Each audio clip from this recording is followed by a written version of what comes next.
le péché entraîne, le péché emmène la mort dans le monde. C'est ce que le texte dit. Par un seul homme, le péché est rentré. Et le péché a entraîné, a produit, a fait mettre la mort dans le monde. Voilà ce que le texte dit. Et le péché, la mort. Et que ainsi, la mort, c'est la mort du premier Adam. Et que ainsi, cette mort-là, s'est répandue à tous les hommes. Voilà ce que le texte dit en fait. C'est un seul individu par son péché qui a entraîné la mort. Mais cette mort-là s'est appliquée à tous les hommes. Parce que tous les hommes ont aussi péché. Voilà ce que le texte explique en fait. Je ne sais pas si tu as des questions par rapport à ça. Merci. Tu sais, il y a deux grosses erreurs que tu viens de faire dans ton explication. Mais je vais te permettre avant... Oh, how are you doing? Je suis beau en chapeau. Hein? Ok. Frère, tu as fait deux grosses erreurs. Mais je vais te permettre de répondre encore en te posant une question. Vas-y, vas-y. Voilà. La dernière phrase dit, tous ont péché.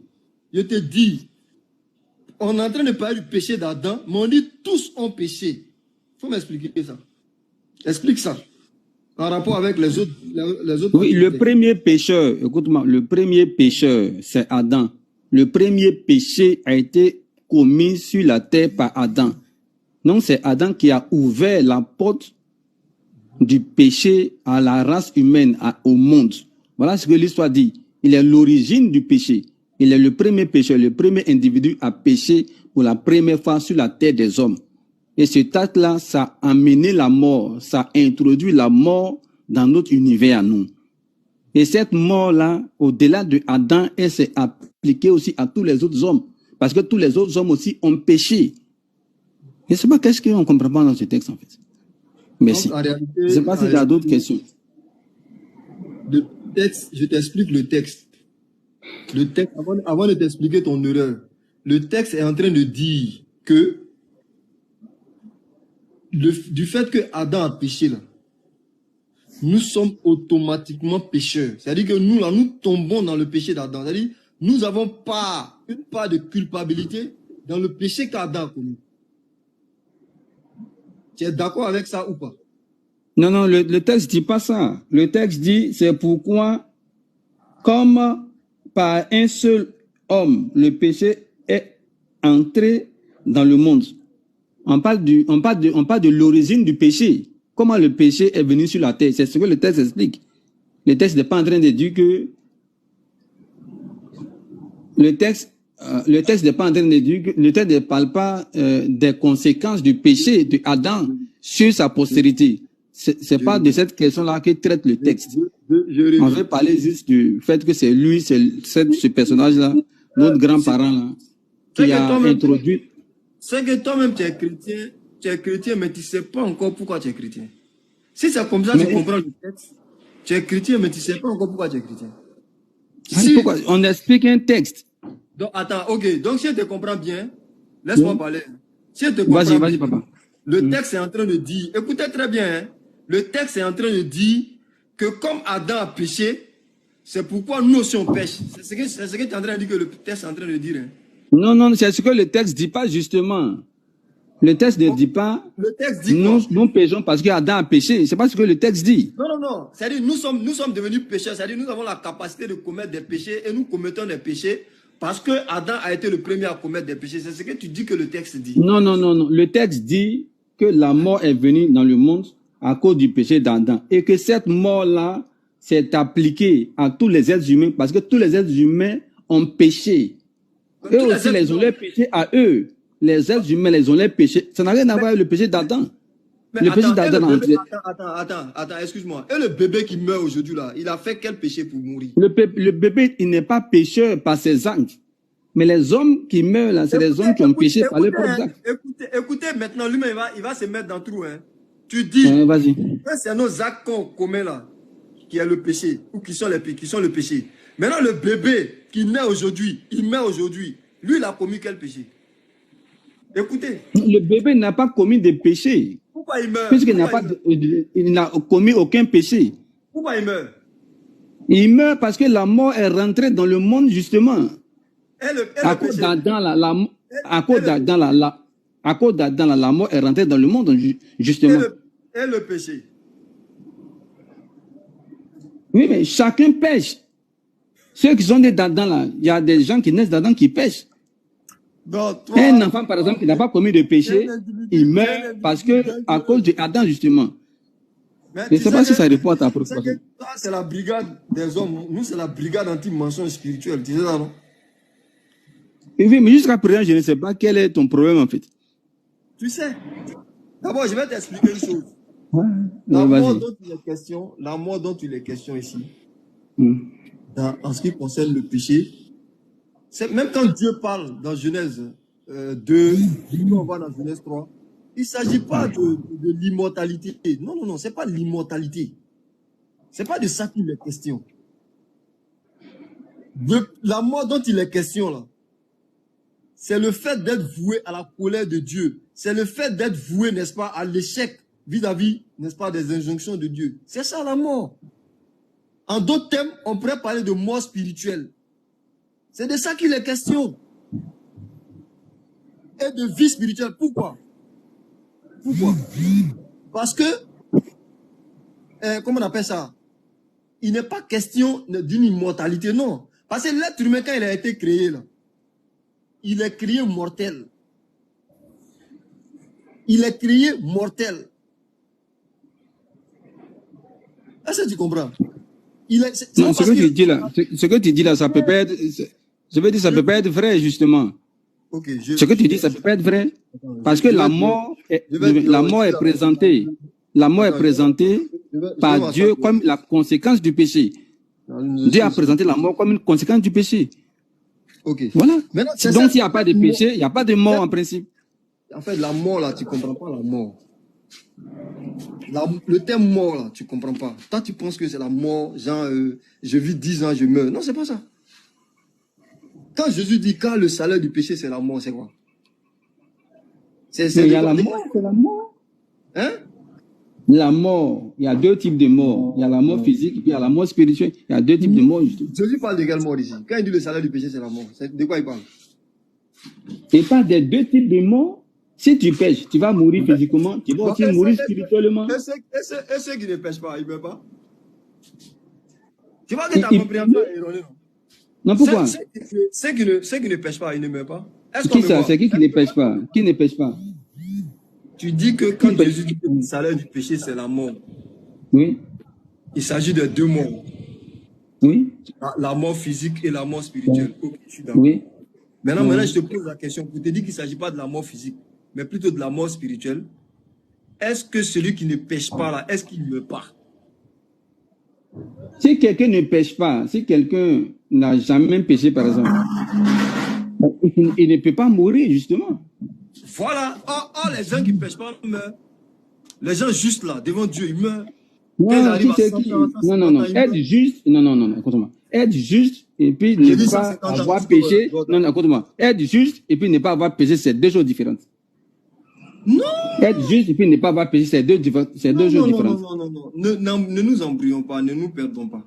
Quand on dit de quelqu'un qu'il est pécheur, quand on dit lui là, c'est quelqu'un qui est pécheur, c'est-à-dire qu'il s'est inscrit dans la logique de la désobéissance à l'Éternel. Oui. C'est de ça qu'il est question ici. Oui. Maintenant, quel est le problème? Et quand Jésus dit que, comment on appelle ça, que celui-là meurt là, cette mort-là, il s'agit de la damnation.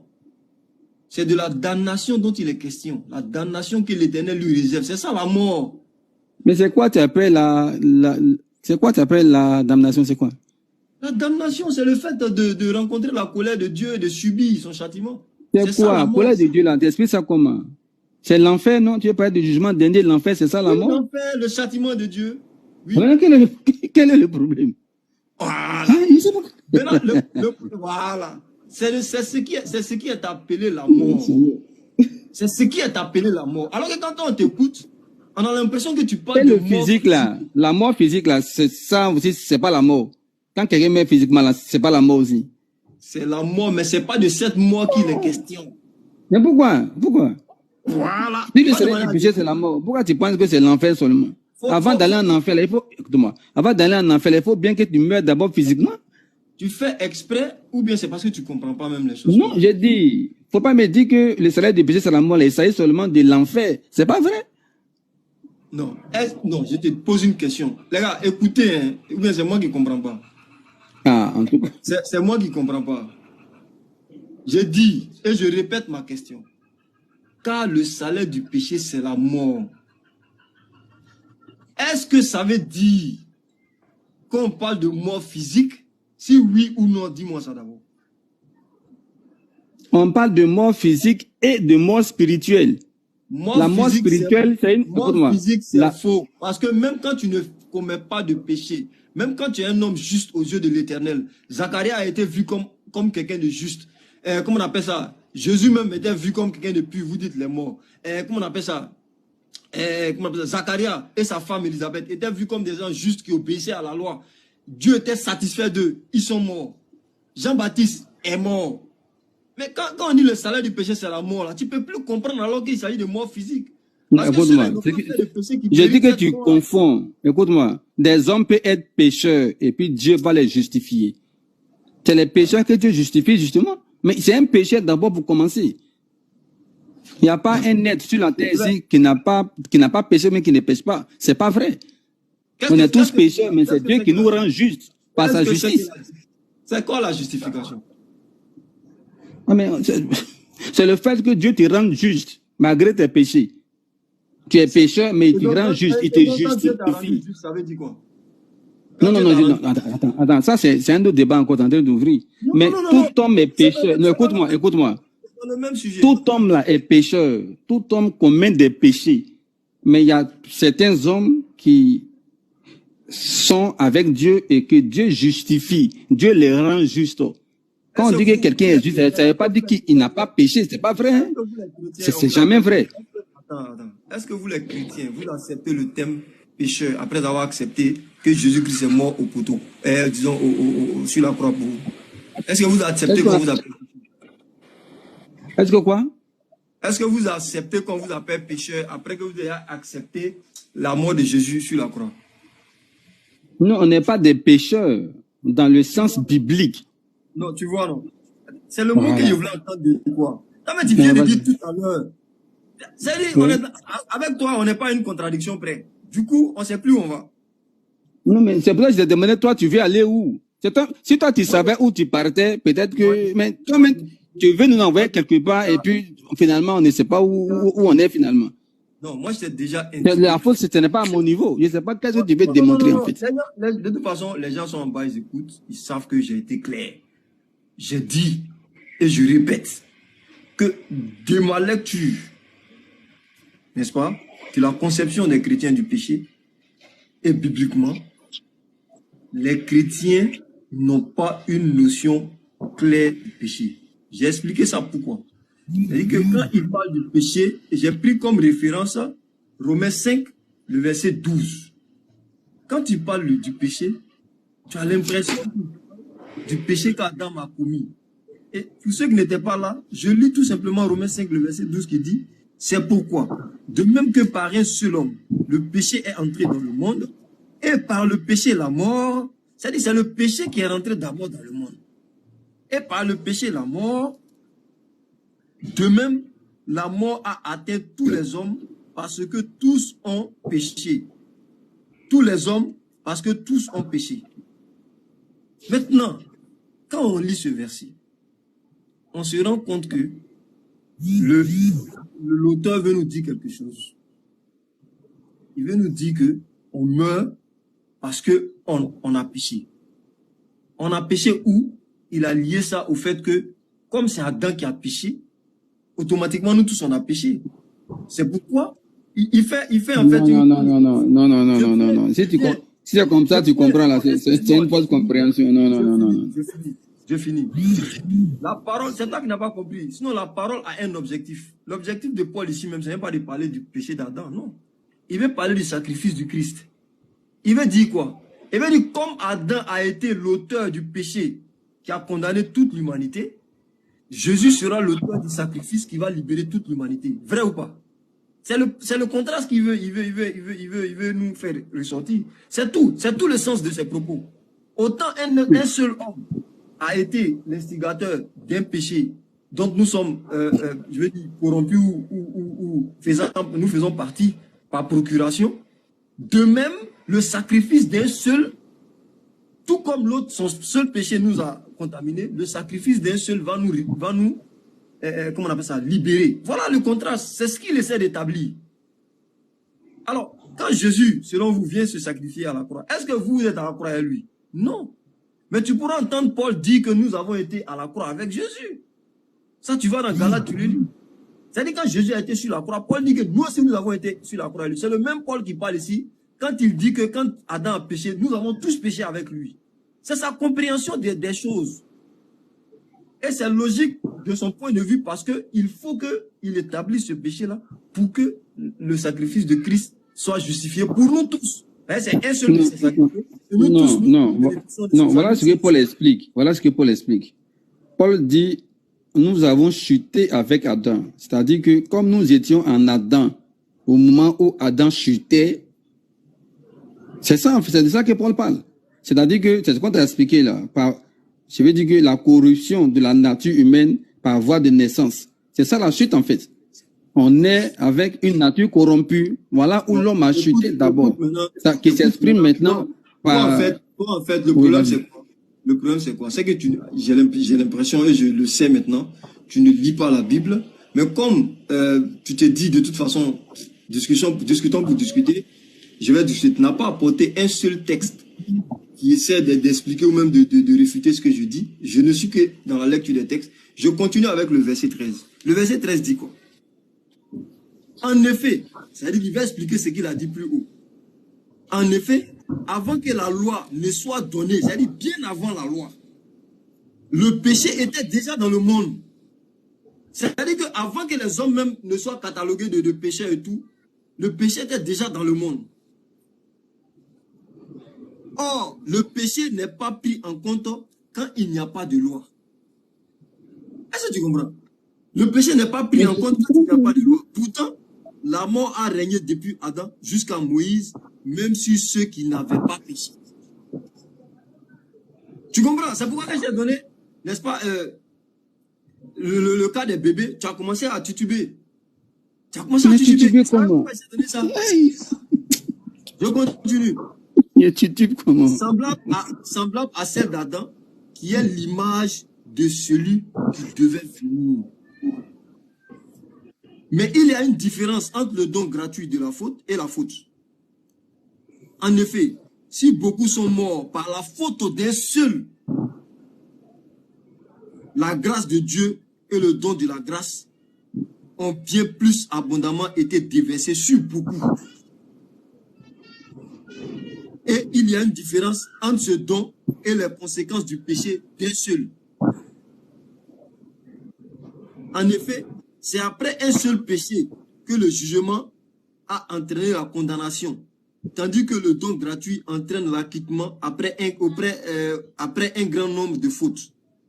Si par un seul homme, par la faute d'un seul, la mort a régné, ceux qui reçoivent avec abondance la grâce et le don de la justice régneront à bien plus forte raison dans la vie par Jésus-Christ le seul. Il conclut, ainsi donc, de même que par une seule faute, la condamnation a atteint tous les hommes. Toi, tu veux dire quoi? Toi, tu es en train de dire quoi? Voilà le texte qui est en train de dire. Ainsi donc, de même que par la faute d'une seule personne, la condamnation a atteint tous les hommes. De même, par un seul acte d'acquittement, la justification qui donne la vie s'étend à tous les hommes. Le contraste ou le parallèle entre Jésus et Adam est permanent dans ce texte. En effet, tout comme par la désobéissance d'un seul homme, beaucoup ont été rendus pécheurs. Voilà. Beaucoup seront rendus justes par l'obéissance d'un seul. Maintenant, Paul finit de dire ça. Toi, tu dis quoi? C'est quoi le péché? Mais moi, je pense que, en fait, tu as lu un texte qui est tellement explicite, en fait. Maintenant, tu reviens encore à ton problème de c'est quoi le péché. Mais c'est pas finalement, je sais pas vraiment. Non. Voilà Paul qui dit, écoute-moi, tu as parlé, il faut m'écouter. Je t'écoute. Non, tu as dit que tu ne comprends pas ma question, donc réponds, vas-y. Paul on a lu juste un texte qui est clair. Apparemment, tu n'as pas de problème avec ce texte. J'ai un gros problème. Le but de mon live même là, c'est sur ce texte-là même. Mais ou bien il faut reformuler ta préoccupation. Jusqu'à présent, on ne sait pas quel est ton problème. Peut-être que ta manière de poser ton problème, c'est qui fait qu'on ne te comprend pas. Il faut reformuler ta problématique en fait. Bon, ok, d'accord. Comme toi, tu ne comprends pas la question, il y a un profil en cours qui a fait la demande. Je suppose que lui, il a compris la question. Attends, je viens de parler avant de passer à quelqu'un d'autre. Je viens de parler en fait. Non, moi, je pense que tu es là. Oui. Toi, tu ne vas pas répondre à la question, tu es là, tu ne vas pas. Non, je viens. Laisse-moi dire un mot. Je t'ai écouté, tu as lu beaucoup de choses. Il faut laisser lire un mot. Ça dit que quand tu es dans un débat, par exemple, que tu n'arrives pas à bien poser ton problème, on risque de ne pas te comprendre en fait. Ce que je dis là, et ce que Paul dit là, c'est quelque chose qui est très simple. Ok, voilà. Vas-y, côté simple, vas-y. Voilà. Tu as lu un texte. On dit, c'est par la faute d'un individu que les gens sont rendus pécheurs. Voilà ce que le texte dit. Parlant de Adam. Que c'est par Adam que le péché est rentré dans le monde, c'est par Adam que la mort est rentrée dans le monde. Tout cela, la Bible explique. Mais je ne sais pas quel est ton problème, en fait. Et tous les hommes sont pécheurs aujourd'hui, ou bien meurent aujourd'hui par la faute de Adam. Adam a sa responsabilité dans la mort qui atteint l'humanité. Adam a ses responsabilités. Parce que c'est lui qui a envoyé même le... En quoi est-ce que nous sommes pécheurs par la faute d'Adam? En quoi? Ma question est, en quoi est-ce que nous sommes pécheurs par la faute d'Adam? Pardon, je réponds à ça. Tu réponds à ça. Tu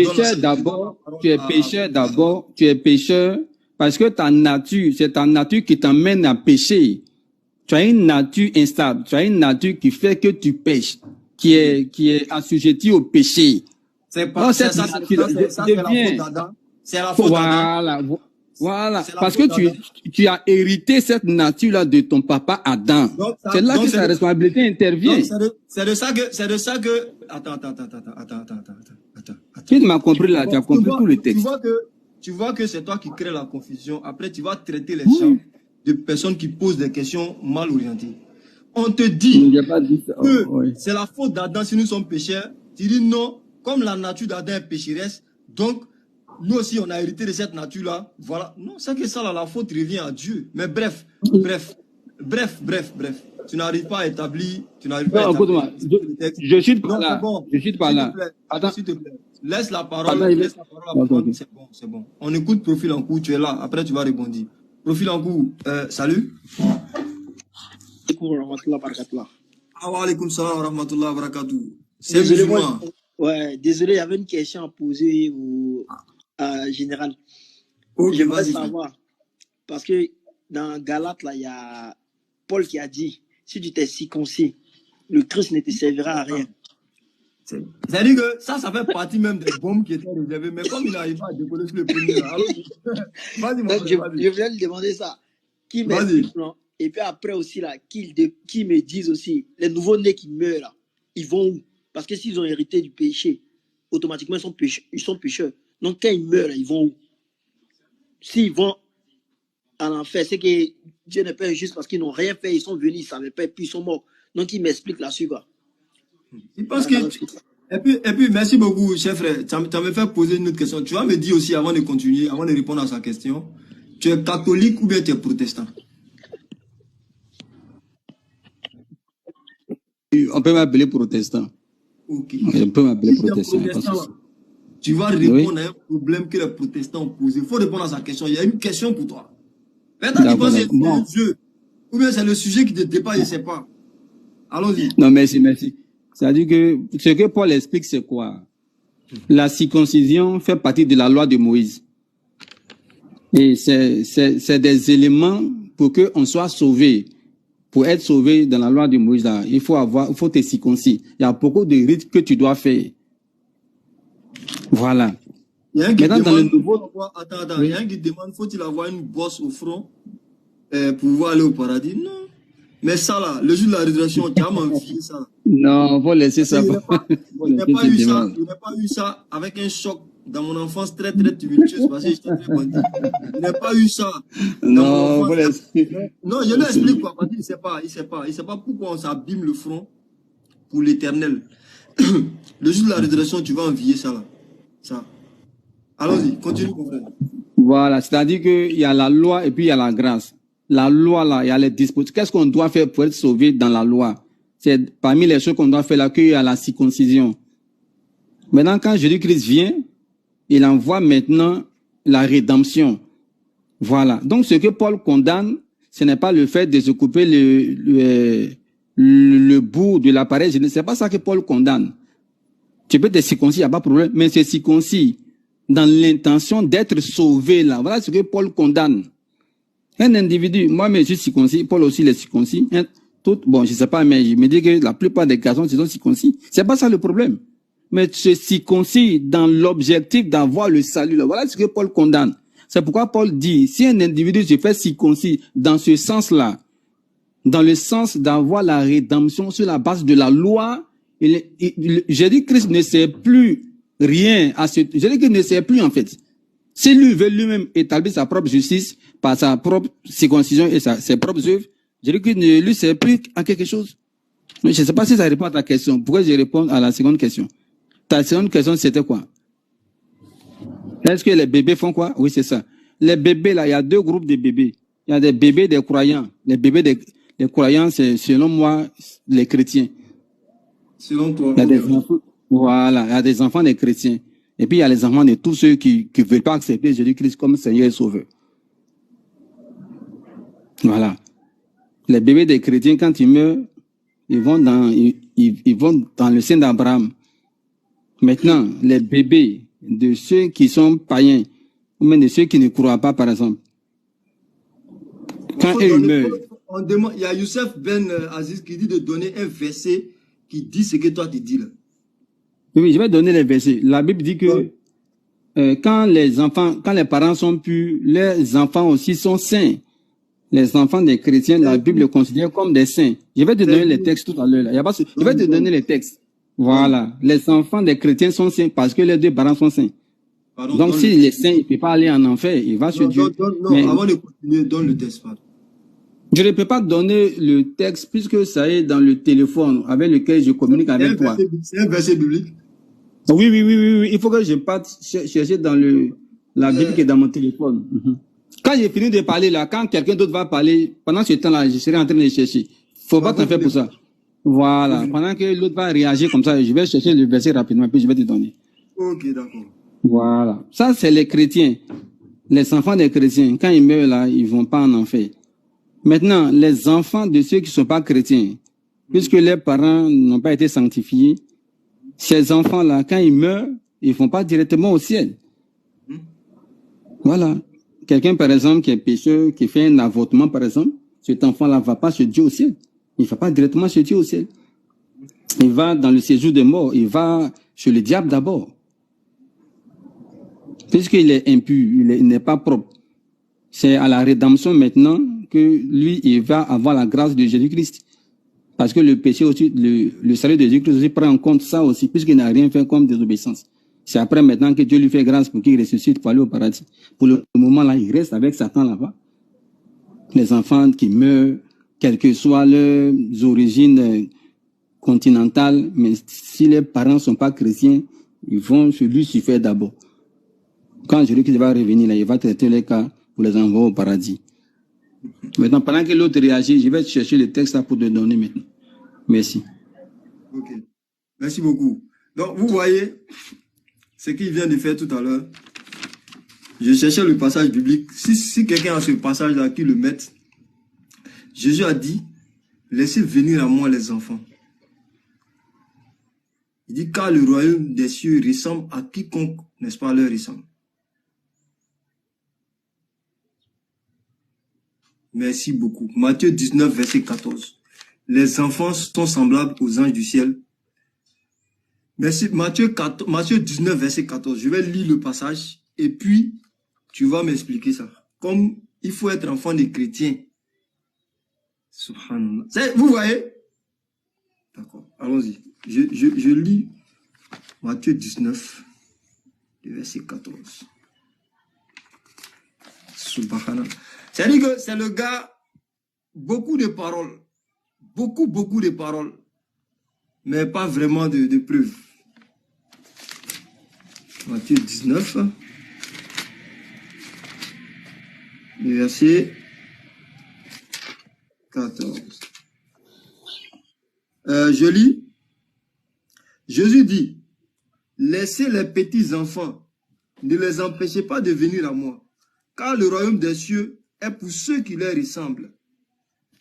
Les petits enfants, non, c'était question ici là. C'était pas les petits enfants des chrétiens. Hein. C'était les petits enfants des juifs. Ça, c'est vrai. C'était les petits enfants des juifs. Tu vas m'expliquer. En fait, je rentre un peu dans l'histoire. Je vais faire un petit résumé de l'histoire. Ce qu'il est en train de dire là, le péché originel, ça a créé de gros problèmes au sein de l'église. D'abord, l'église catholique. Chez eux, là, il y avait des cimetières où on n'enterrait pas les enfants qui décédaient. Les enfants de façon générale. Pourquoi? Parce qu'on se dit qu'ils sont morts avec le péché originel, n'ont pas pu se baptiser. Donc, ils vont en enfer. Et ça a créé un débat. Les catholiques, eux, chez eux, on peut baptiser un bébé. Mais chez les protestants, là, on ne baptise pas bébé. Même si vous écoutez les groupes des Gédéons, là, quand les gars prêchent, là, écoutez-les bien. Les Gédéons, les Dominiques, là, écoutez-les bien. Dominique dit, si on t'a baptisé étant bébé, il faut aller te rebaptiser parce qu'on t'a mouillé cadeau. Pourquoi? Parce qu'il n'a pas accepté le Christ. Il a le péché originel avec lui. La question du péché originel, là, lui, il ne sait pas. Mais ça fait l'objet d'un grand débat dans le christianisme. Ça, il ne le sait pas. Au IVe siècle, en 397, le mot péché originel même voit le jour. Le mot, pas le concept. Le mot voit le jour, péché originel. En 397. Et ça fait, on a commencé à tergiverser là-dessus. Attendez, je vais vous lire quelque chose rapidement. Vous allez voir que ce que je dis là, c'est pas une chose que je sors de ma tête. Et vous allez comprendre que nous, on ne parle pas tant qu'on n'a pas fait de recherche. On dit, origine du terme péché originel. Le terme péché originel a été créé pour la première fois par saint Augustin, probablement en 397, pour désigner, écoutez bien, l'état dans lequel se trouve l'homme du fait de son origine à partir d'une race, n'est-ce pas, du péché d'Adam. J'ai noté ça plus clairement ici. Les gens pensent que nous, on est là, on dort. Et ils vont nous pafloter sur leur religion. Et puis, on n'aura rien à dire. Ah, t'as tiré dans l'eau. Hein. T'as tiré dans l'eau, c'est ce que tu crois. On ne peut jamais nous pafloter. J'ai pris ma note. Où ça? J'avais essayé de mettre cette note-là au propre. Bon, c'est pas bien grave. Je vais lire l'ancienne note. Alors, on dit le terme pour désigner le péché d'Adam. Premier père de l'homme. La doctrine du péché, donc le germe contenu dans les écrits, n'est-ce pas, juives et des écritures juives et chrétiennes, puis dans les œuvres des anciens écrivains chrétiens, a provoqué des siècles et des siècles d'innombrables spéculations. C'est-à-dire que parmi les chrétiens même là, ça a créé un gros débat entre eux là-bas. Alors, on continue. Dans d'autres systèmes de pensée, qu'il s'agisse des mythes, comme chez les primitifs ou des philosophes élaborés, le mal est antérieur à l'homme. Il vient d'un principe s'opposant à un Dieu bon, d'une faute commise par un Dieu et perturbant l'œuvre des autres dieux, ou de l'intervention d'anges pécheurs enseignant aux hommes les arts pervers et la civilisation, ou encore de la chute d'âmes ayant péché avant leur monde, en étant tombés dans le corps de l'effet d'un châtiment, sous l'effet d'un châtiment, ou par libre choix, dans les pensées extensionnistes, l'absence de transcendance fonde la tragédie de l'existence, dans les systèmes idéalistes, etc., etc., etc. À ça, vous allez trouver un monsieur qu'on appelait Pélage.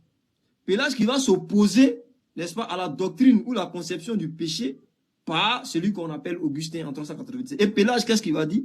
La doctrine de Pélage, là, c'est une doctrine développée par, n'est-ce pas, un moine du nom de Pélage à partir de la deuxième moitié du IVe siècle.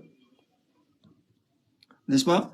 Il était, n'est-ce pas, un Julien et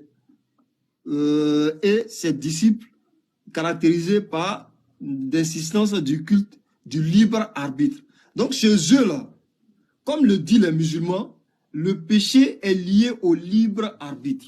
C'est-à-dire que quoi? Sourate 91, le verset 6. C'est quand tu fais le mal par choix, quand tu choisis de faire le mal, tu as péché.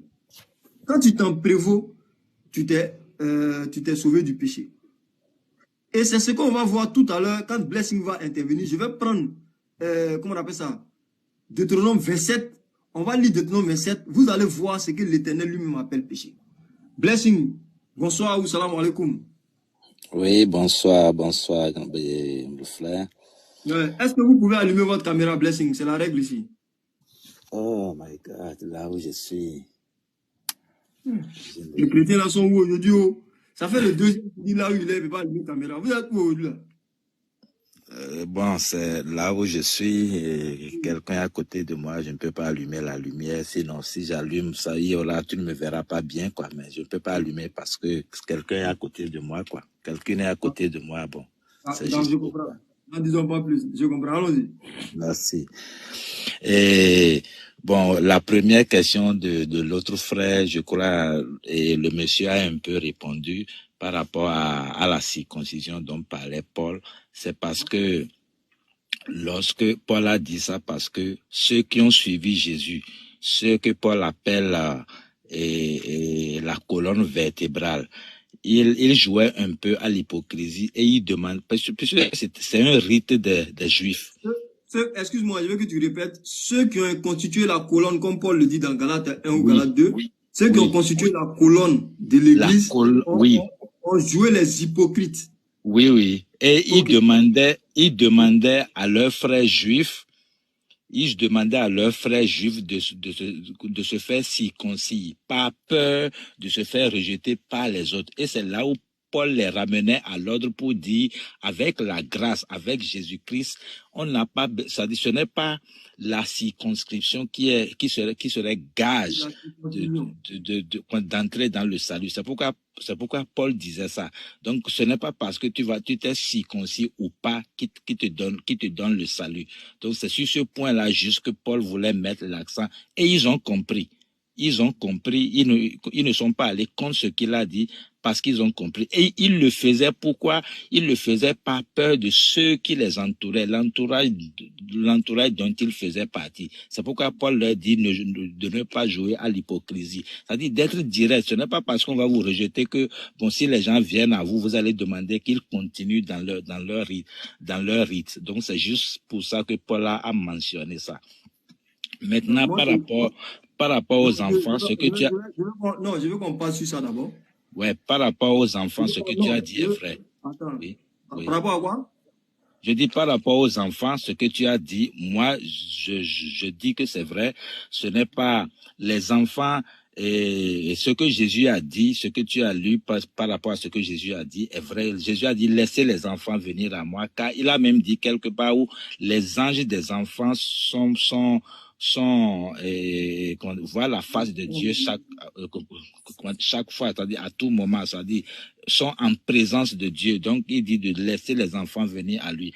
Or, lorsqu'on le lit et qu'on va le comprendre de façon spirituelle, c'est que ce que Jésus appelle à lui, on ne considère pas ces enfants-là comme des péchés. Le péché est, par exemple, si je dois lire le péché, on dit, le péché est une action, un sentiment ou une pensée qui va à l'encontre des normes de Dieu. Quand est-ce qu'un enfant doit savoir qu'il est en train de faire telle ou telle chose qui va à l'encontre de Dieu? Donc, un péché originel attribué à un enfant, moi, je trouve que ce n'est pas raisonnable, je vais dire, parce que si c'était le cas, Jésus n'allait pas dire laissez les enfants venir à moi, parce que on voulait empêcher les enfants, mais il a dit laissez-les venir à moi. Ça veut dire pour moi, ça veut dire que les enfants sont épargnés. Et puis moi, je n'exclus aucun enfant. Parce que quand Jésus dit laisser les enfants, il n'a pas dit, parce que c'était dans le cadre juif. Mais quand on prend le cadre général, il dit laisser les enfants, c'est y compris tous les enfants. Que tu sois juif, que tu sois musulman, que tu sois enfant est un enfant. Un enfant sait qu'il est musulman quand il devient conscient. Un enfant sait qu'il est chrétien quand il devient conscient. Un enfant sait qu'il pêche quand il devient conscient. Donc, c'est ce que moi, je voudrais dire par rapport à ça. Bon, maintenant, s'il y a autre chose dont vous voulez que nous parlions, on peut avancer. Moi, j'ai aimé une chose chez vous, c'est votre sincérité quand il s'est agi de reconnaître une chose que j'ai pu dire qui soit la vérité. Même si c'était quelque chose qui contredisait ce que votre frère a dit. Cela montre que si vous me dites quelque chose que je trouve pas juste, je vous accorderai le bénéfice du doute. Je vous dirai que il s'est trompé de bonne foi. Parce qu'il y a vraiment quelqu'un qui vient et puis qui dit, toi le musulman, tu as raison. Il y a chez lui une volonté quand même d'être honnête. Même si après on va défendre la foi, il y a une volonté d'être honnête. Et j'apprécie ça. Merci. Maintenant, sur la question de la loi, ce que tu as dit sur, comment on appelle ça, ce que Paul a dit, effectivement, c'est ce que Paul a dit. Parce qu'en la réalité, il y a une histoire qui naît entre Paul et ceux qu'il appelle les disciples circoncis. Ça, quand tu vas dans Acte 2, à partir du verset 12 jusqu'au verset 14, tu vois un peu ce qui se passe. Acte 2, verset 12 à verset 14. Tu vois un peu ce qui se passe. Acte 3, le verset 1, acte même 5 et suite. On va dire tout acte est un peu comme un écrit de guerre. On va dire ça comme ça. Et j'ai dit acte, pardon, Galate. Tout ce que j'ai dit acte, c'est Galate. Galate, c'est un peu comme un écrit de guerre. Et quand tu vas dans l'explication, on met, comment on appelle ça, acte 15, cette fois-ci c'est le acte des apôtres, je parle, acte 15, le protoconcile de Jérusalem, on le met de façon décalée dans une période où se déroule ce qui s'est passé dans Galate. Il y a d'autres commentateurs qui disent qu'il faut mettre ça à cette période-là. Il y a d'autres commentateurs qui disent non, c'est arrivé après. Dans tous les cas, il y a un conflit qui opposait les circoncis et les non-circoncis. On est d'accord. Maintenant, qu'est-ce que l'Éternel lui-même dit? C'est ce qu'on va voir. Il y a quelque chose qui est important. Quand Jésus parle dans Jean 8, à partir du verset 40, Jésus va dire quelque chose. Et c'est une chose qui est tellement importante qu'il faut qu'on la lise. Jean 8. Jean 8. Jésus dit ceci, dans la Bible. Hein. Pourquoi, verset 43, pourquoi vous ne comprenez pas mon langage? Parce que vous ne pouvez pas écouter ma parole. Vous avez pour père le diable et vous voulez accomplir les désirs de votre père.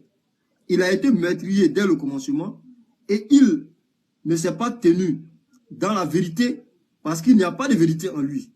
Lorsqu'il profère le mensonge, il parle de son propre fond.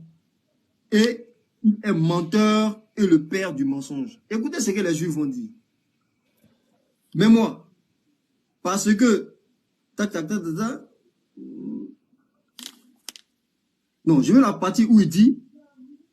Voilà, pardon. Jean 8, le verset 40. Mais en réalité, vous cherchez à me faire mourir. Moi, qui en tant qu'un être humain, vous ai dit la vérité que j'ai entendue de Dieu. Cela, Abraham ne l'a pas fait. Tu vois que Jésus ici prend l'exemple sur Abraham. Oui. Voilà. Parce que Abraham, là, il est le modèle chez nous. Même chez nous, dans le Coran, il a dit, suivez la voie d'Abraham. N'est-ce pas? Ouais. Il dit, suivez la voie d'Abraham, une voie rectiligne, il n'était point du nombre des associateurs. Maintenant, regarde ce que l'alliance, ou du moins, regarde ce que l'Éternel conclut avec Abraham. Et puis, regarde ce qu'il y a dedans. Et puis, tu vas dire si Paul a raison, mais si Paul n'a pas raison, dans ce qu'il a dit dans Galates 5, le verset 2. On fait le cheminement. Oui. On va dans Genèse 17. Très simplement, Genèse 17. Je lis à partir du verset... je vais lire à partir du verset 7.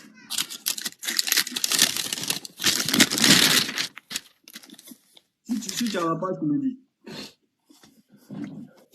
À partir de quel verset? Verset 7. J'établirai mon alliance entre moi et toi et tes descendants après toi, selon leur... Oui. J'établirai mon... Je vais expliquer verset par verset. Les mots clés sont importants. J'établirai mon alliance avec toi et tes descendants après toi. Ouais. Allons-y. Selon leur génération. Selon leur génération. Ça veut dire que sur toutes les générations, en fait. Allons-y. Ce sera une alliance perpétuelle. Ce sera une alliance perpétuelle. Perpétuelle veut dire quoi? Perpétuelle veut dire qu'il ne finit jamais. Il n'a pas de fin. Allons-y. En vertu de laquelle je serai ton Dieu et celui de ta postérité après toi. En vertu de laquelle, d'abord, premier point, je serai ton Dieu et celui de ta postérité après toi. Ça veut dire quoi? Si Abraham a un Dieu, le Dieu que Abraham a doit être le Dieu de ses enfants et de tous ceux qui se réclament de lui. On est d'accord? Ouais. C'est l'explication? Si, bien sûr. On poursuit. Je te donnerai et à tes descendants après toi le pays que tu habites comme étranger. On est d'accord avec ça. Ça, c'est le territoire qui englobe jusqu'à... le pays de Canaan en possession perpétuelle et je serai leur Dieu. Ça se tend sur près d'1 million de kilomètres ou plus d'1 million de kilomètres. Ok. Et on voit que ce sont les Sémites, globalement, qui sont sur ce territoire, qui sont généralement ou majoritairement, soit les enfants de Ismaël, soit les enfants de Isaac. Et majoritairement, ce sont les enfants d'Isaac et Ismaël qui occupent ces territoires. Mais le verset, ça se respecte parce que quand on parle de descendance d'Abraham, on parle non seulement de la descendance biologique, mais on parle aussi de la descendance spirituelle. Et le verset même, quand tu prends Genèse 12, ou Genèse 12, Genèse 13 aussi, on se rend compte que c'est de la descendance spirituelle même dont l'Éternel parlait. Parce que quand il dit qu'elle sera plus nombreuse, n'est-ce pas, que les étoiles dans le ciel, que le sable sur la terre, en réalité, les enfants biologiques d'Abraham ne peuvent pas être aussi nombreux. Mais c'était une prophétie qui parlait d'une chose spirituelle. Donc, on continue. Qu'est-ce qu'on doit retenir par rapport à ça, par exemple? C'est ça que je veux surtout savoir. Par rapport à quoi? Par rapport au verset là, je veux te dire... Oui, par rapport au verset là, il y a ce que... Tu es déjà arrivé. Continue. Ok, je continue. Vas-y. Dieu dit à Abraham, toi tu garderas mon alliance, toi et tes descendants après toi, selon leur génération. Oui. C'est ici mon alliance que vous garderez entre moi et vous et ta postérité après toi. Tout mâle parmi vous sera circoncis. Attends, qu'est-ce qui a été dit? Tout mâle parmi vous sera circoncis. L'alliance qui avait été donnée auparavant. Oui. Quelle était cette alliance? Elle serait perpétuelle. Perpétuelle. Oui. Ok. Moïse vient. Oui. Moïse accomplit la même loi. Oui. Jésus vient dans Matthieu 5, à partir du verset 17 jusqu'à 19. Et suite, Jésus dit qu'il n'est pas venu abolir la loi encore moins les prophètes. Mais l'accomplit. Mais l'accomplit. Ouais. Mais une chose est sûre, il n'est pas venu pour abolir. S'il vous plaît, quelqu'un me cherche dans 1 Jean, je ne sais plus c'est 1 Jean combien, Jean 4 ou Jean 3. Vous jeter un peu, parler un peu. Non, c'est mon live. Quand vous donnez les choses, il faut que j'explique.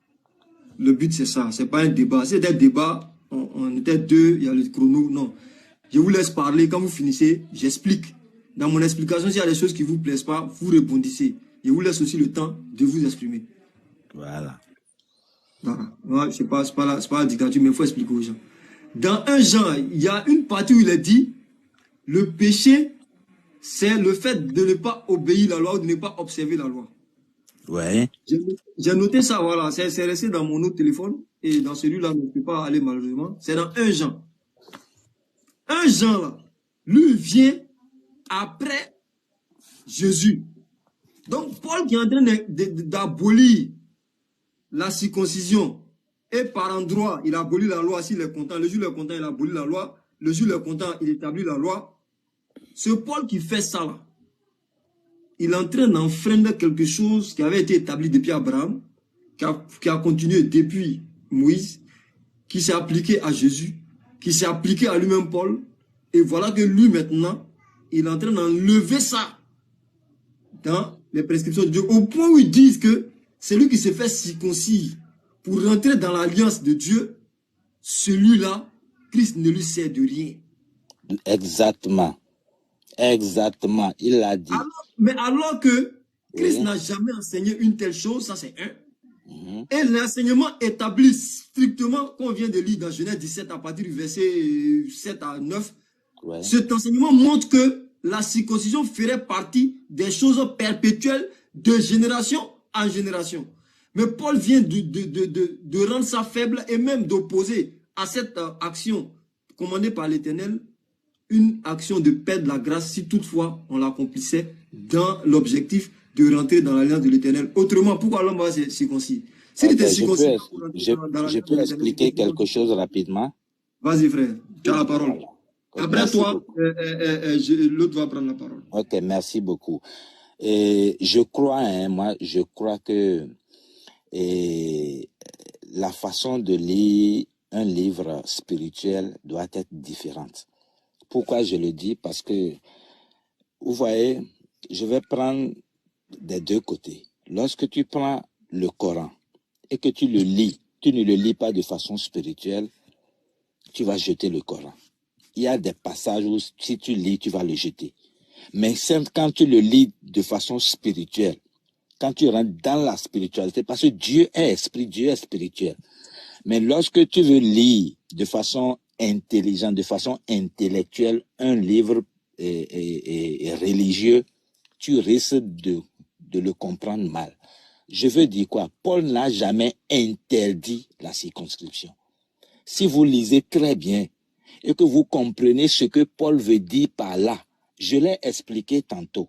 Paul n'a pas dit, il dit que vous soyez circoncis ou pas. Le salut est garanti. Qu'est-ce qui donne le salut? Ce n'est pas la circoncision. Excuse-moi. Qu'est-ce qui donne le salut?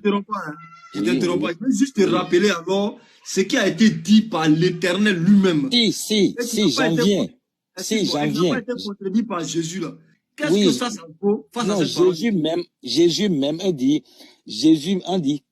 quiconque croit en lui. Jésus n'a pas dit quiconque il faut être circoncis. Jésus dit pour avoir le salut, c'est croire en lui. Croire en lui qui est fils. Lorsque tu crois au Fils, c'est ce que Jésus a dit. Et c'est ce que Paul est en train de rappeler. Paul est en train de rappeler que le salut ne vient pas parce que tu... Non, excuse-moi.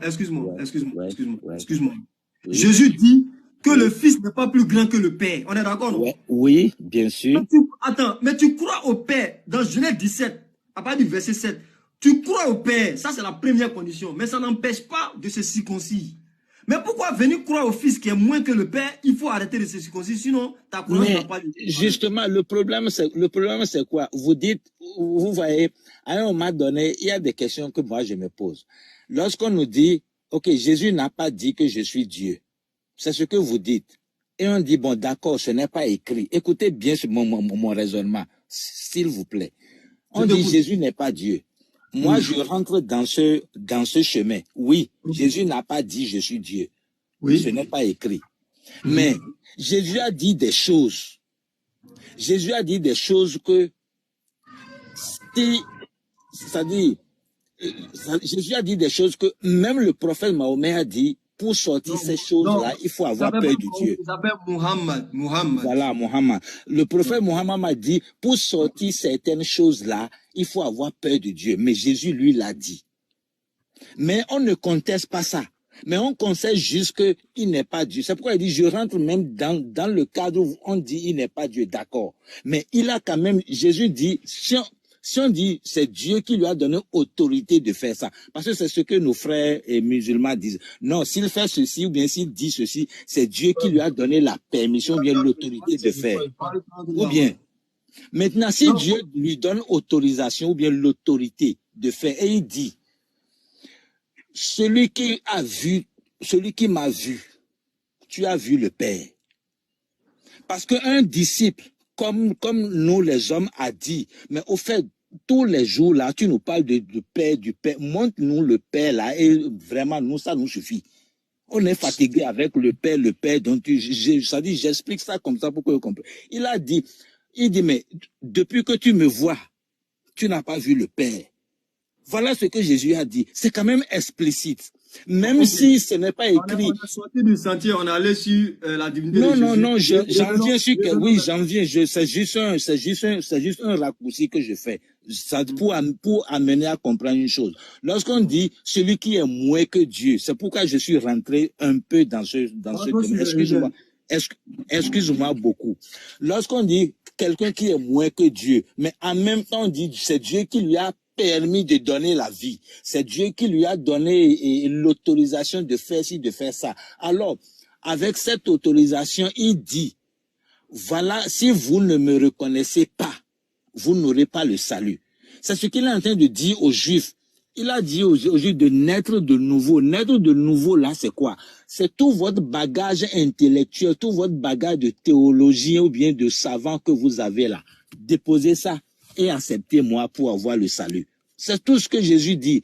Et c'est ce que Paul est en train de dire. Ce n'est pas le fait de faire les trucs de la loi, de vous circoncis, qui vous donne le salut.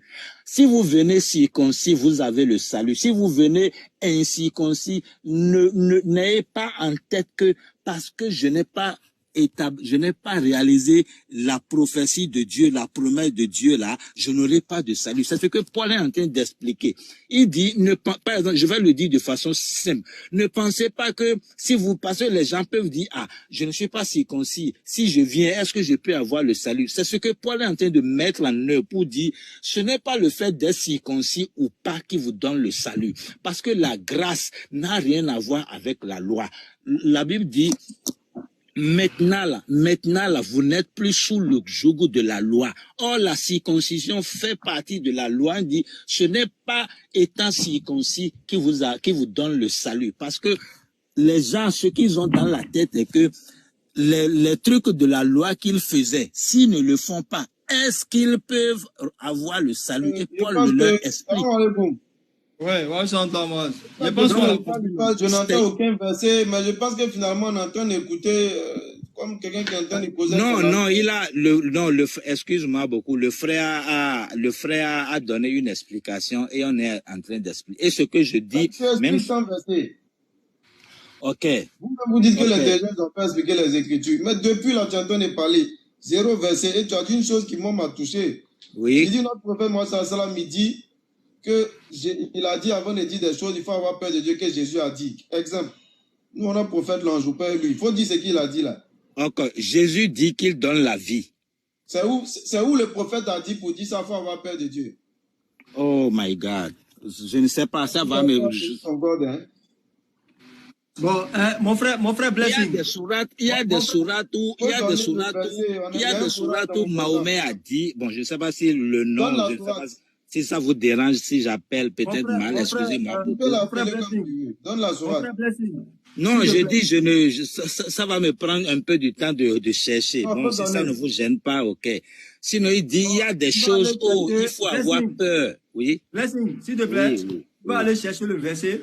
Mais déjà, en attendant que tu viennes le verset, on va donner la parole à Moise qui va répondre. Parce que je signale que tu as répondu déjà à la question, hein. C'est pourquoi je t'ai coupé. Il s'agissait de savoir pourquoi Paul a interdit la circoncision. Là non, il n'a pas interdit. Il n'a pas interdit. Non, bon, ok. Il a mis la circoncision. Il n'a pas interdit, ouais. Je viens. Paul a mis la circoncision à la même enseigne que la non-circoncision. Pour lui, oui, voilà. Oui, c'est ça. Il le dit quelque part. Voilà. Maintenant, alors que l'Éternel le disait, la circoncision, c'est la condition. Maintenant, Paul dit, ce n'est rien. Si tu le fais, c'est ça. Si tu ne le fais pas, c'est pas ça. On va écouter Moise. Moise, je suis là. Salam alaikum wa rahmatullah.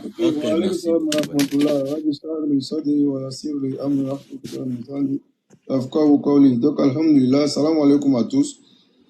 Donc, je suis noté que le frère il parlait. Malheureusement, C'est ce qui conduit nos frères chrétiens dans l'égarement. Hein. Vous dites des choses qui viennent de vos esprits. Vous expliquez des choses sans vous baser sur les Écritures. Et là, tu as touché à notre côté sensible. Notre professeur Salam, même nous-mêmes musulmans, là, ça n'hésite pas à dire, il a dit, sans avoir de texte écrit. Parce que le garant est clair. Celui qui ment sur moi, même si c'est pour dire la vérité, qui prépare sa place en enfer. On ne ment pas sur nos prophètes impunément. Donc quand tu dis qu'il a dit d'une Soura, déjà c'est faux. Il te donne 1 an, 1000 ans pour chercher, tu ne vas pas trouver. C'est faux. Il n'a pas dit ce que tu as dit là. Ce n'est pas possible. Maintenant, quand Jésus-Christ il dit rapidement, on n'est pas dans la divinité, mais je vais donner un coup rapide. Quand Jésus-Christ dit celui qui m'a vu a vu le Père, ça ne fait pas de lui Dieu. Je ne sais pas comment vous lisez ou si vous lisez même la Bible. Prenez votre Bible, prenez Jean 12. À partir du verset 44, oh Jésus s'était écrié, celui qui croit en moi, non pas en moi, mais en celui qui me croit, non pas en moi, mais en celui qui m'a envoyé. À partir de ce moment-là, c'est clair. Il dit quand tu crois en lui, Jésus, là, c'est pas en lui tu crois, mais tu crois en celui qui l'a envoyé. Et il poursuit en disant, celui qui me voit, voit celui qui m'a envoyé. Mais c'est simple. Parce qu'il a envoyé, il est le représentant de Dieu sur la terre. Donc quand Philippe lui demande là, c'est normal qu'à travers ces versets qu'il avait donnés 2 chapitres plus tôt, avec c'est Jean 12, on va dans Jean 14, quand on lui demande, montre-nous le Père, c'est normal qu'il dit, celui qui m'a vu a vu le Père. Parce qu'il dit, celui qui croit en moi, en réalité, il croit non pas en moi, mais en celui qui m'a envoyé. De même que celui qui me voit, c'est pas moi il voit, mais c'est celui qui m'a envoyé qu'il voit. Donc quoi de plus normal qu'ils disent, n'est-ce pas, à Philippe, celui qui m'a vu a vu le Père. Mais ça ne fait pas de lui Dieu. Maintenant, pour revenir sur ce que Paul fait, et que vous essayez de défendre. Paul dit, si tu te circoncis, Christ ne se servira à rien. C'est clair, c'est écrit, Galates. Si tu te circoncis, Galates 5, verset 2, je crois, Christ ne te servira de rien ou à rien. C'est pareil. Alors que Jésus-Christ lui-même, quand il vient là, c'est celui-là même qui est censé apporter la parole venant directement de l'Éternel. Il vient, dans Luc 2, lui-même il est circoncis. Comme pour suivre les traces de son ancêtre Abraham, dont il est en train de perpétuer, comment on appelle ça, la renommée. Ouais. Dans Genèse 17, verset 7, c'est clair. Le signe de l'alliance entre l'Éternel et puis Abraham, ainsi que de ses descendants après lui, c'est la circoncision. Aucun prophète n'est censé venir lever ce signe, et c'est ce qu'on appelle ça, ce signe de l'alliance là. Parce que l'alliance est à 2 niveaux, dans la chair et puis spirituelle. Mais en même temps, ce que vous ne savez pas, c'est que la circoncision, elle est aussi à 2 niveaux. Elle est spirituelle. En coupant la chair là, c'est une alliance spirituelle que tu fais. Donc, c'est pas que Chanel. C'est pas parce qu'on coupe simplement le prépuce et puis non. C'est Chanel. C'est Chanel et spirituel en même temps. Donc, le fait de ces circoncis là, ça n'a pas que le volet Chanel, mais c'est en même temps les 2 volets. Raison pour laquelle, quand Jésus-Christ lui-même il vient dans Luc 2, verset 21, il s'est circoncis. On le voit dans ce temps pour faire ce que l'Éternel avait recommandé. Non. On le circoncis lui-même. Ça veut dire qu'il a obéi à l'alliance de l'Éternel. À partir de ce moment-là, il est sous l'alliance de l'Éternel, sous la loi et sous la grâce. Parce qu'il n'y a pas de grâce sans l'obéissance à la loi. Donc il vient, il suit les traces de son ancêtre. Lui-même, Jésus, il vient dire encore dans Matthieu 5, qu'il n'est pas venu abolir la loi ni les prophètes, mais il est venu accomplir. S'il s'arrête là, on va dire ok. Mais il continue en disant que jusqu'à ce que les cieux et la terre ne passent là, il ne disparaîtra pas un seul trait ni un seul iota.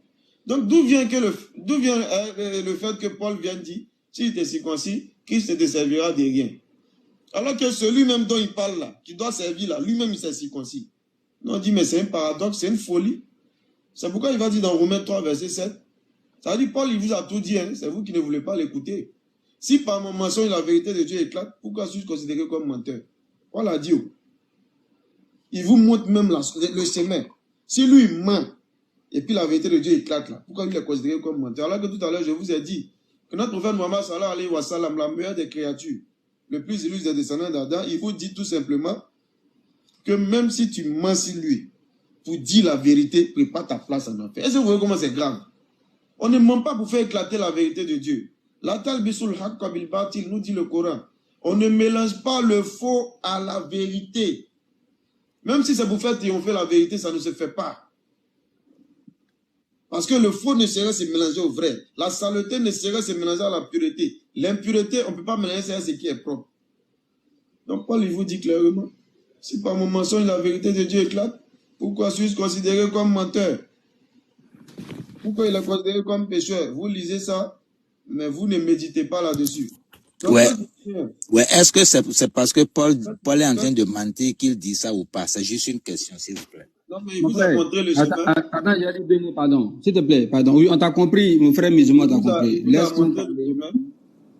D'ici par son mention, laisse-moi dire un mot, s'il vous plaît. Merci. Donc, quand il vient, n'est-ce pas, mettre à plat la circoncision qui est le signe de l'alliance, non seulement spirituelle, mais dans la chair, il est en train de mentir ou il n'est pas en train de mentir. Alors que tout simplement, Jésus-Christ lui-même qui dit suivre là, dont il dit recevoir la révélation, lui-même là, il s'est circoncis. Donc c'est invraisemblable. Ça montre clairement qu'il va à l'encontre des enseignements de Jésus-Christ.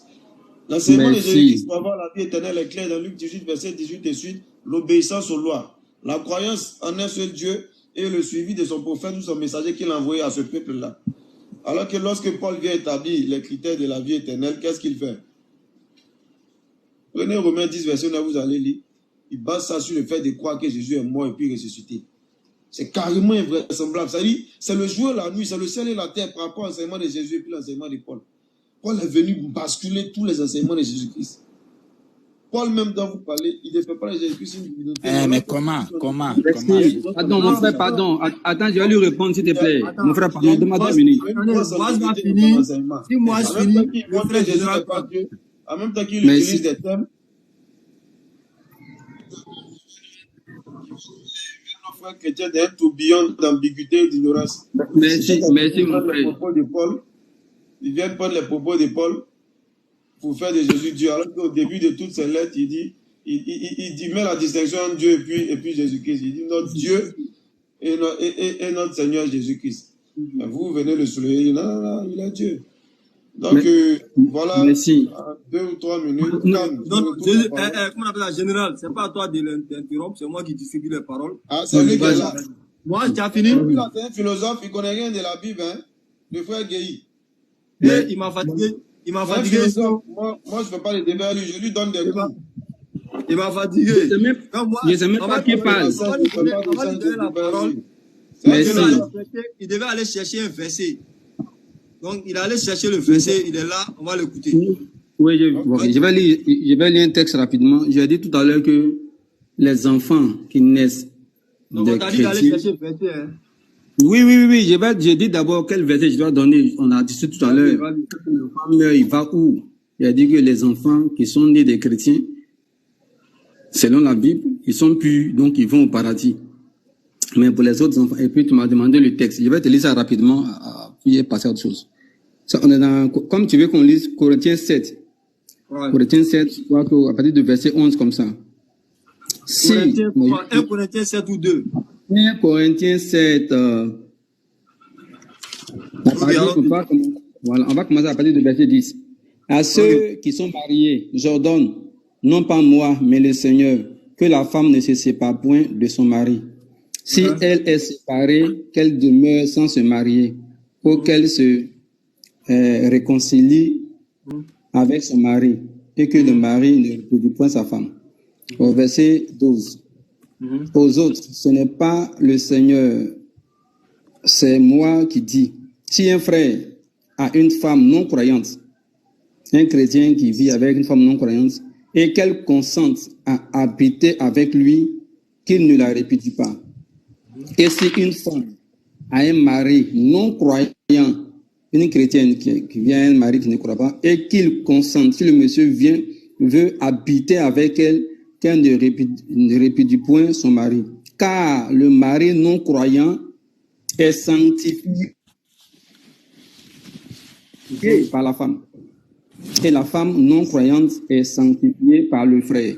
Autrement, vos enfants seraient impurs, tandis que maintenant ils sont purs. Voici le texte qui est ici. Les enfants des chrétiens naissent purs, ils sont purs. Donc, s'ils meurent, direction paradis. Premier texte que je dis. Je vais te lire un second texte. Et voilà. Colossiens 2:11. Colossiens 2:11. Je vais lire ça rapidement.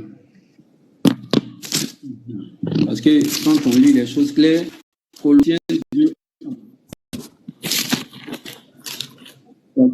Colossiens verset 2:11. Merci. Voilà ce que dit les Écritures. Ok. 8, 11. Ok. Colossiens. Donc, on parlait justement, tu as dit tout à l'heure que Dieu a donné une loi, une alliance perpétuelle par rapport à la circoncision. Oui. N'est-ce pas? Oui. Ok, merci. Voilà. Dieu dit que ça sera une loi perpétuelle. Oui, elle est perpétuelle. Merci. Elle est perpétuelle. Personne n'a posé, n'a changé le fondement. Voilà. Mais la loi, le principe, la circoncision, dans le principe, il est perpétuel. Le principe. Colossiens 2, verset... Arrête de tricher les mots. Nous, on parle français. Hein? Le principe n'est pas perpétuel, c'est l'acte qui est perpétuel. Laisse-moi parler, s'il te plaît, papa. Non, tu as fait une erreur, il faut corriger. Ce n'est pas le principe, c'est l'acte. Il faut m'écouter maintenant. Je corrige ça en même temps. On va lire maintenant, on va voir. On va voir qui a raison. Vas-y. C'est l'acte perpétuel, c'est pas le principe. Allô? Voilà, lui il dit, Dieu dit qu'il a donné la loi de la circoncision, elle doit être perpétuelle. Et lui il dit que c'est l'acte de couper les prépuces, c'est ça qui est perpétuel. Je dis non, maintenant je vais lui lire, c'est pourtant même je lis ce texte. Okay, voilà, c'est-à-dire que quand Dieu parle de circoncision, voilà, quand Dieu parle de circoncision perpétuelle, il n'est pas en train de parler de l'acte de couper les prépuces, ce n'est pas de ça qu'il parle. C'est pour ça que je te lis Colossiens 2, verset 9. Bon, je commence au verset 8. Prenez garde que personne ne fasse de vous sa proie par la philosophie et par une vaine tromperie, s'appuyant sur la tradition des hommes, sur les rudiments du monde et non sur Christ. Car en lui habite corporellement la plénitude de la divinité. Vous avez tous pleinement en lui qui est... le chef de toute dominateur. C'est en lui, au verset 11, c'est en lui que vous avez été circoncis. C'est en lui, Jésus-Christ, que vous avez été circoncis. Dieu parle de la circoncision dans la loi, mais voici la même circoncision dont parlent ici les Écritures. De quelle circoncision on parle? Parce que c'est l'acte matériel. On va lire. Car c'est en lui que vous avez été circoncis. D'une circoncision que la main n'a pas faite. Ce n'est pas la main d'homme, ce n'est pas la circoncision de main d'homme là, qui est la loi perpétuelle. Ça n'a rien à voir avec ça. Ce n'est pas le fait de couper les prépuces là que Dieu parle dans son alliance, mon frère musulman. Et c'est en lui que vous avez été circoncis, d'une circoncision